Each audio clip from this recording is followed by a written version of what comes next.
حالیہ عدالت نے بھی ایک فیصلہ کیا ہے، اس کے اندر کہا کہ عورت جو ہے نا اگر خلا لیتی ہے تو اس کو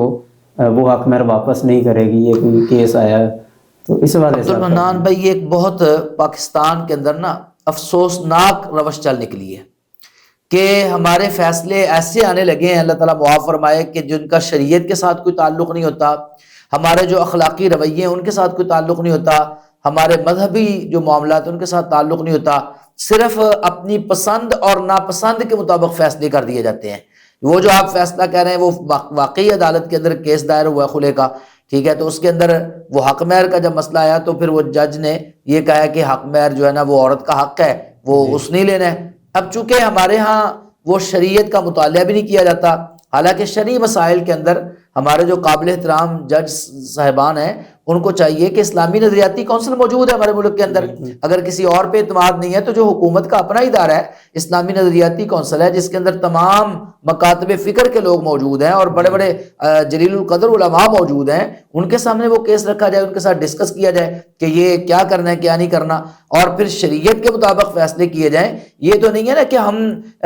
پاکستانی قانون کو بھی بالائے طاق رکھ دیں اور ہم جو ہے نا شریعت کے قانون کو بھی بالائے طاق رکھ کے اپنی پسند اور ناپسند کے فیصلے دے دیں، اور ہمارے فیصلے پھر شریعت کے ساتھ بھی ٹکرا رہے ہوں۔ تو اصل میں ہمارے ہاں لا علمی ہے نا شریعت سے، اس کی وجہ سے کیا ہوتا ہے کہ پھر اپنی پسند ناپسند، اپنی ذاتی خواہشات کے مطابق فیصلے دیے جاتے ہیں۔ جبکہ دیکھیں رسول اللہ صلی اللہ علیہ وسلم کے دور میں ایک ہی واقعہ پیش آیا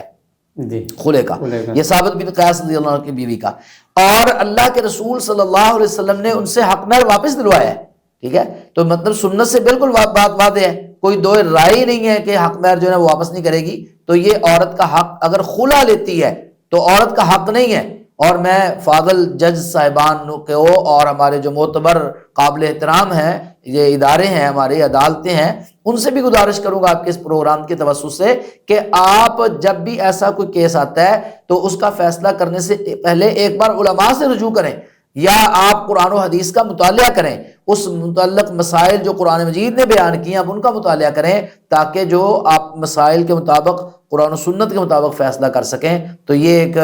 جو افسوسناک روش چل نکلی، اس سے صحیح اس کو بدلنا چاہیے۔ صحیح